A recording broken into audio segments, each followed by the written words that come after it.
professional solutions to money, relationships, wellness, and more. Shine a light onto your day and into your life. Power Your Life with Dr. Joanne White.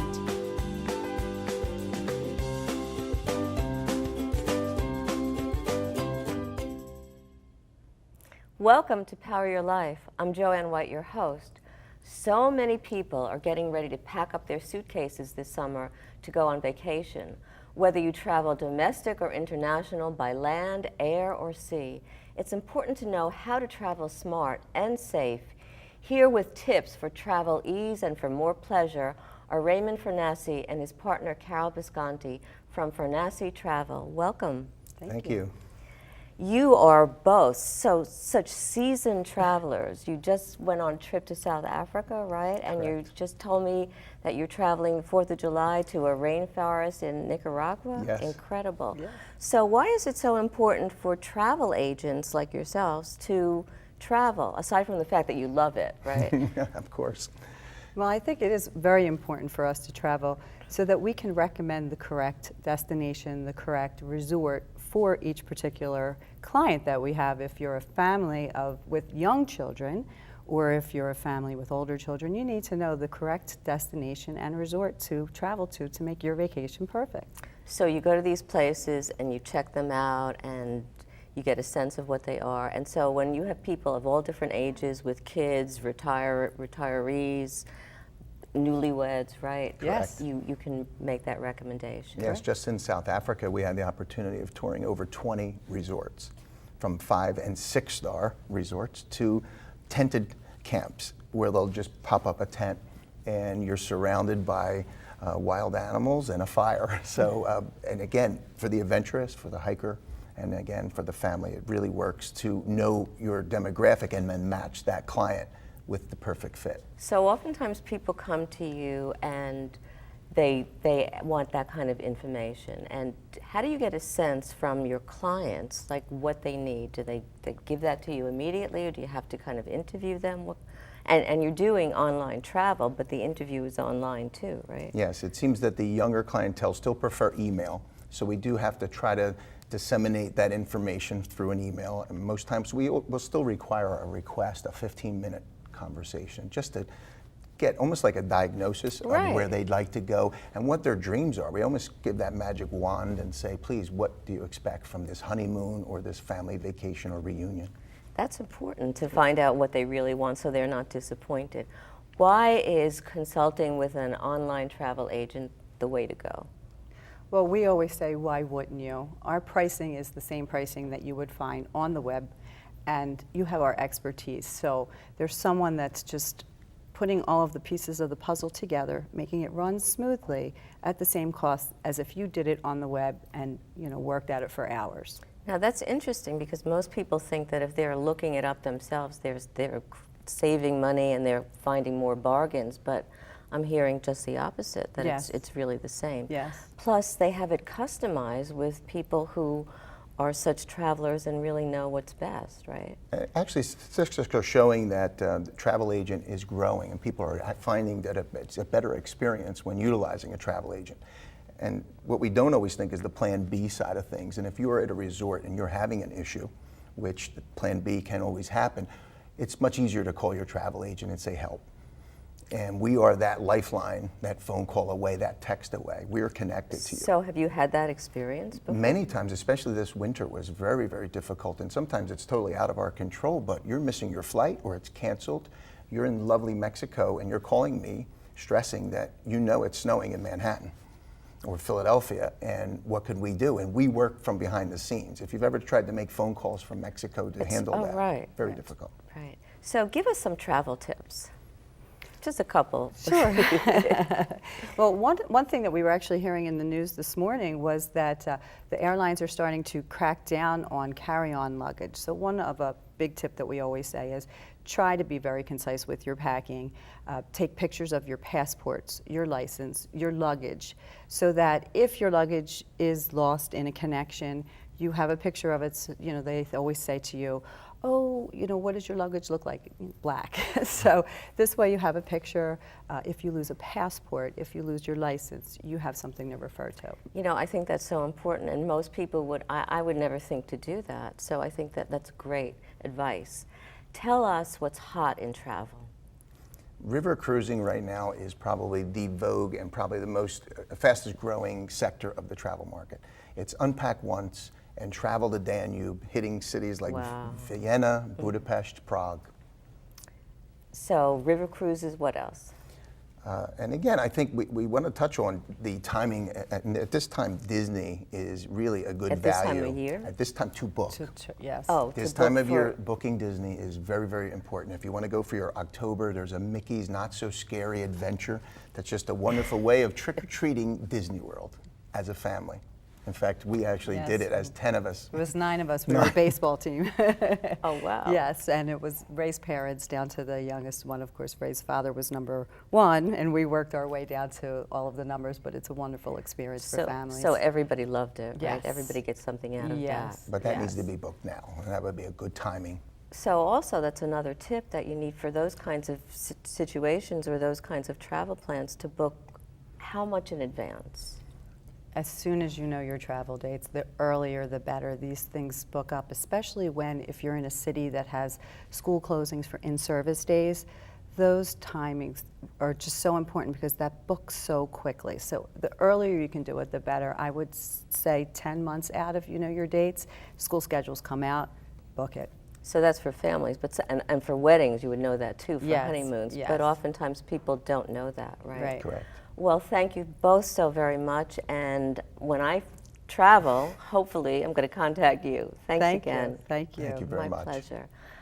Up next, the author of Relationship Rules, Janice Hoffman, joins me after the break with advice for creating love that lasts. That and so much more when we come back.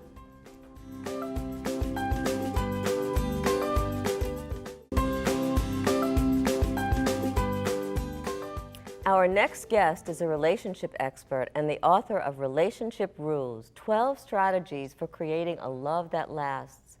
Janice Hoffman joins us now via Skype. Hi, Janice, how are you?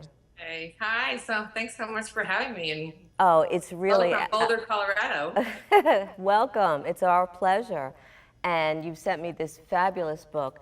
You actually were the first facilitator for the working with John Gray and for Men Are From Mars, Women Are From Venus. And so you've actually trained so many people globally and in the United States.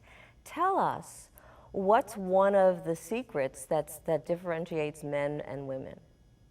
You know, just remembering that we're different and that how we behave in terms of how we process stress or how we want to be forgiven or when we make a mistake and when we're having an art, whatever it may be, that we're different in how we react, we're different in how we use the English language, we're different in how we want to process our stress, what we like to get as gifts. Men like practical gifts, women like anything that isn't practical.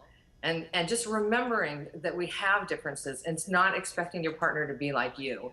It's probably the first biggest step that a couple can take. And most people don't remember that, which gets them into so many different arguments, and you have a step in here that actually tells couples when they're in that argument to kind of take some time out. Can you talk, what I love about this book, and this is your Relationship Rules, what I love about this book is that it has steps, rules, but then it also speaks to the man and it speaks to the woman because again, there's that differentiation that we need to get. So what does it mean to take time out, and how does a man and a woman do it differently? Yeah, that's rule number 9, know when to take a time out. And so many couples can probably relate to this. I know I did it in my marriage where you start arguing, you end up saying things you don't mean, you have this idea in your head because your mother, like my mother told me, never go to bed angry. Right. And so you had to make up, and really know when to take a time out so that you don't say the things that you're going to regret later, the things you can't take back, the things that maybe she's going to remember forever and bring up at another time in another argument. And so taking a time out gives each of you an opportunity to have some time to cool down, think about what happened. The main thing about knowing when to take a time out, especially for a woman, is setting a time to come back and talk about what was going on. Because if you just take a time out, a woman feels like he's just getting let off the hook. Right. But when she knows that she's going to have that time to come back and say what's on her heart, then she's more willing to take that time out. So what you're saying is that it not only is it important to take time out, but it's important to remember to then go back and revisit the issue or the situation that they're having some challenges with. Right. It's so much easier to hear once you've calmed down and been able to think about how you contributed to the problem or the argument, how they contributed to the problem or the argument, and get a much more mature adult perspective on it, and then come back and say, well, this is how I was feeling, and I apologize for my part. And just be more mature and responsible about it. Now, Janice, I think that's so very essential to relationships and to getting along. You also teach a lot about how to keep passion alive. How do couples keep passion alive in their relationship, whether they've just started out or they've been married or coupled for many, many years? Well, and that's the thing. When we meet somebody, we have those honeymoon hormones kick in. Well, sometimes they get cooking. Yeah. From the first 6 to 9 months, our partner can do no wrong. And after about 6 to 9 months, then we start getting more comfortable with each other, and their habits come out. And what happens is we don't look at them the same. And what we need to remember, I think most importantly, is that sometimes we do things for ourselves, sometimes we do things for our partner, and sometimes we just do it for the relationship. Maybe we're upset with our partner and we're not ready to forgive them, but we can say, I'll work on forgiving you for the sake of the relationship. Instead of having it be just, I win, you win. You get your way or I get my way. One of us loses. So it's not about having that battle or having that one-upmanship, as you're saying. It's really about remembering that you have to keep the relationship alive, the passion alive that you're saying, and to do so, you really have to be able to think how to salvage the relationship. And maybe, again, it's not winning or losing, right? It's absolutely not about winning or losing. It's about creating a win-win. And my book is all about creating a win-win, because it never has to be, I got my way, you didn't. That creates resentment. That creates withdrawal we never want to create a situation in our love relationship where we're withholding our love from somebody. And men today are actually withholding their love because they're afraid of doing something romantic or nice for their partner and then having it thrown up in their face later if they don't do more of it, or they didn't do it right, or whatever the case may be. And so rather than do it at all, they'll not. Right. And women are notorious for doing that. We have a long laundry list that goes back years and years and years, and we never forget what you did. So remember, right? So, but it's not, like you say in your book, don't bring it up. You also do a program, Janice, globally and for teens, which I think is so important because it's about relationships. Just tell us a little bit about that. We have a little bit of time. That's where my heart really lives, with the teens, because they have nowhere to learn relationship and dating skills. Imagine when you were 17, 18 years old, you didn't know what I was thinking. I didn't know the difference between love and sex. No one ever explained those things to me. They teach you about the anatomy of having sex, but nobody tells you your relationship or dating skills. And so I created a program called Get Smart Dating. It's a 2-hour program. I go into high schools and I present it to juniors and seniors primarily. And it's really games. We play a dating game, we do skits, and they tell each other what they're thinking at that stage so that they understand why a guy doesn't call when he says he will. Get Smart Dating, and also Relationship Rules. Get a hold of Janice Hoffman. And thank you so much, Janice. Read this book because it's so chock full of really important information to keep love alive. You've been wonderful. Thanks so much for joining us. Thanks for having me. Are you looking to get healthier this summer? When we come back, Erika Ringwald, registered dietitian, has smart advice on healthy nutrition to match your personal lifestyle. Kickstart your change to better eating in a few moments.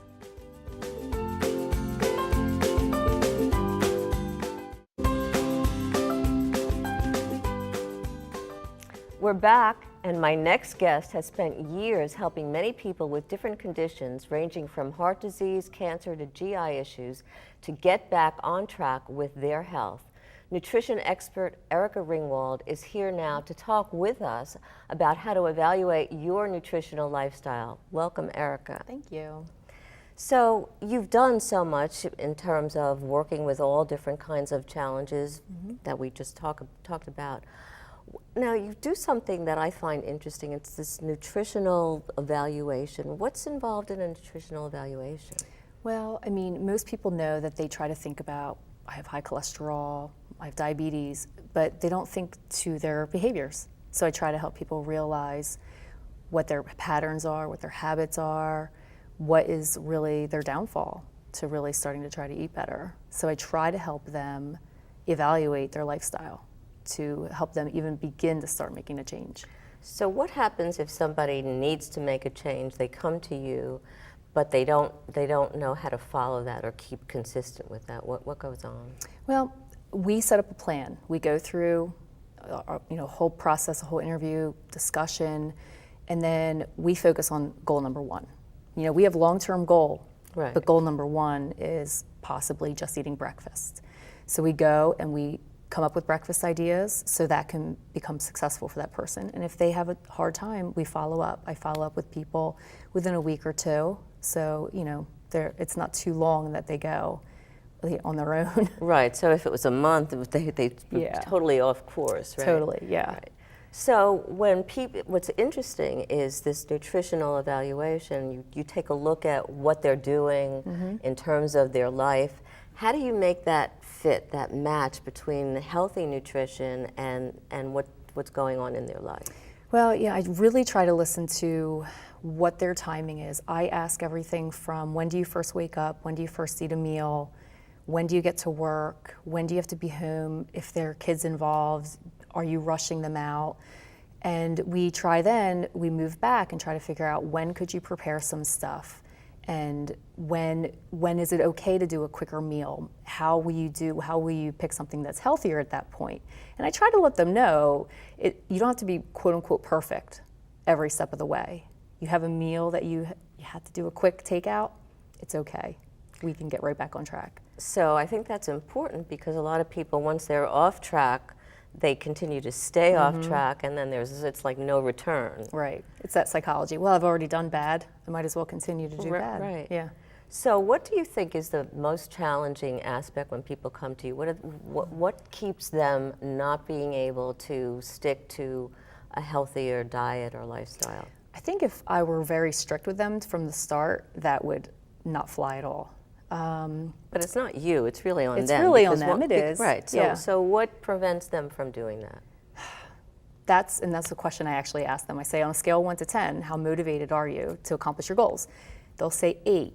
And I say, well, what's stopping you from getting to 10? And they'll say, well, I really love food, or I'm afraid of my timing. So I listen to that, and I try to then help them realize that that little segment there is the thing that we're really going to focus on. So when you work with athletes, because you work with sports nutrition too, what seems to be the number one challenge there? Oh, they're already eating very well. They have to, right? Yeah, they know a lot, but they might not know all the correct info. So the challenge there might be convincing that maybe they're doing something a little off, or just within their training regimen. Some people train twice a day, and finding the time to really eat properly for nourishment and energy. That's tough for them. So what's a healthy nutritional tip that you can give us? Healthy nutritional tip. My number one, Yeah. always eat breakfast. It sounds so cliche, it is the number one. A good breakfast, I'm not talking Pop-Tarts. What's a good breakfast? A good breakfast would be, you have a nice complex carb, like I prefer whole grains like oatmeal. It could be a whole wheat bagel, but little. Right. And protein, so like an egg would be a great breakfast, or even just oatmeal, but making sure you eat enough. You know, Keep you going. it's interesting, Erika, because most people, I won't say most, but a lot of people skip breakfast and they think, okay, that's the way to start Yeah. my diet or the way to be healthy later on. And what happens if they do that? Well, when you put demands on your body to start your day and you don't eat breakfast, your body's going to slow itself down to try to keep up with you. It has to slow itself down to preserve because you're not giving it energy. Right. So then you don't eat breakfast, and then overall you're going to start eating more throughout the day, and you'll probably eat more at night. And there's a little saying I say is if you're going to diet, do it at night. What's the rule in terms of eating late at night or whatever? What's a cutoff point for stopping food, right? Because that's when most people really like to snack, watching TV or zoning out or at the computer. That's really the thing is if you're eating because you're watching TV and that's your habit, I say don't do that. If you're honestly hungry, then eat a little something. I'm okay, especially if it's like something small, little protein-based food that helps your blood sugars overnight as well. But don't go to the cookie jar. No, and that's all the stuff people want to go for, Right, chips and cookies and stuff like that. But a cutoff, I have a hard time, but I would just say, if after dinner you've eaten well enough all day long, you really shouldn't have to head to the snacks. And like you said, if you need to, then have something protein, but don't do all those unhealthy carbs and sugars. That's just going to upset your whole system, right? Do something quote unquote that you think would be healthy would probably be the option you should pick. Great. Thanks so much, Erika. Thank you. Power Your Life will be right back. Ahead, find out what's hot for next week. Thank you.